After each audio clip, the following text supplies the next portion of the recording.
Graph paper पर जीवन सुनने में थोड़ा अजीब लगता है ना? पर क्या हो अगर हमारी पूरी दुनिया, हमारा पूरा वजूद बस एक ग्राफ पेपर पर बनी तस्वीर जैसा हो? आज हम इसी दिलचस्प मॉडल को समझने की कोशिश करेंगे। तो चलिए सीधे एक बहुत ही बुनियादी सवाल पर आते हैं। ये जो दुनिया हम देखते हैं, जिसमें हम जीते हैं, क्या ये वाकई असली है या फिर इसकी हकीकत कुछ और ही है जो हमारी नज़रों से छिपी हुई है? देखिए, इस पूरे विचार की जो बुनियाद है ना, वो एक बहुत ही कमाल की तुलना पर टिकी है। जरा सोचिए कि प्रकृति के कुछ नियम हैं जो बिल्कुल पक्के हैं, अटल हैं, और हमारी ये दुनिया, हमारा ये पूरा का पूरा अस्तित्व उन नियमों पर बनी बस एक टेम्पररी सी, एक अस्थायी सी ड्राइंग है। ठीक है, तो अब इस ग्राफ पेपर वाली बात को थोड़ा और खोलकर समझते हैं कि आखिर इसका मतलब क्या है। यहां पर फर्क बिल्कुल साफ है। एक तरफ है वो ग्राफ पेपर, उसकी लकीरें, ये प्रकृति के वो नियम हैं जो कभी नहीं बदलते, वो परमानेंट है। और दूसरी तरफ है उस पर बनी हुई ड्राइंग, हमारी दुनिया, जो भाई हर पल बदल रही है, आज है कल नहीं। तो अगर हमारी दुनिया बस एक ड्राइंग है, तो क्या ये एक तरह का भ्रम है? यहीं से बात आती है माया की। आइए समझते हैं ये क्या है।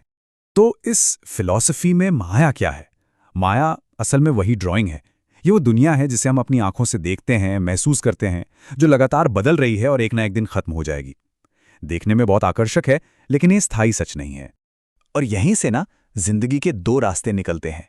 पहला है मिथ्या जीवन, मतलब माया की इस रंगीन उलझी हुई ड्राइंग में ही फंसे रहना। और दूसरा है सच जीवन।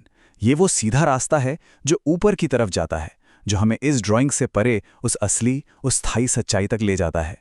सवाल अब ये उठता है कि कोई इस अस्थायी ड्राइंग से निकलकर उस असली सच्चाई तक पहुंचे कैसे?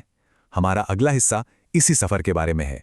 तो इस ऊपर जाने वाली यात्रा के लिए दो खास प्रैक्टिस बताई गई हैं। पहला है नाम जप और दूसरा है ध्यान। कह सकते हैं कि ये वो औजार हैं जिनसे ये रास्ता तय होता है। तो इनका मतलब क्या हुआ?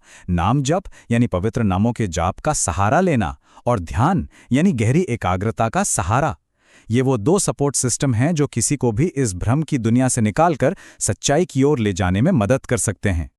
अच्छा, रास्ता तो समझ आ गया, पर मंजिल क्या है? अब बात करते हैं सत्य की, यानी उस परम सत्य की। सत्य ही वो परम सत्य है, वही सृष्टिकर्ता है, परमात्मा है। ये वो स्थायी हकीकत है जो ग्राफ पेपर की तरह है, न कि उस पर बनी मिट जाने वाली ड्राइंग की तरह।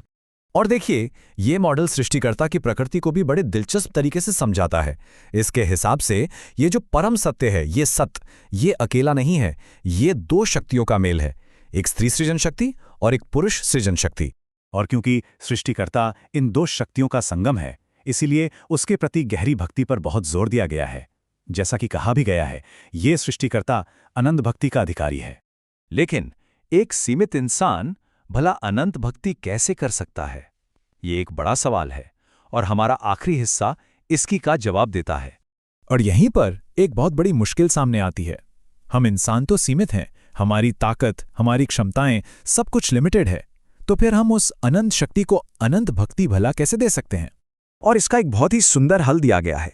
वो ये कि इन दोनों सर्वोच्च शक्तियों के, यानी स्त्री और पुरुष सृजन शक्तियों के, इस धरती पर प्रतिनिधि मौजूद हैं। और वो प्रतिनिधि कोई और नहीं बल्कि राधा कृष्ण है। इस नजरिए से देखें तो वे ही उस अनंत निराकार शक्ति के साकार रूप हैं। एक ऐसा रूप जिनकी भक्ति करके एक सीमित इंसान भी उस अनंत से जुड़ सकता है। तो ये पूरा विश्लेषण हमें एक बहुत ही गहरे सवाल के साथ छोड़ जाता है। अगर हमारी ये दुनिया और हम सब उस ग्राफ पेपर पर बनी बस एक अस्थायी सी ड्राइंग है, तो सोचने वाली बात यह है कि वो पेंसिल आखिर किसके हाथ में है?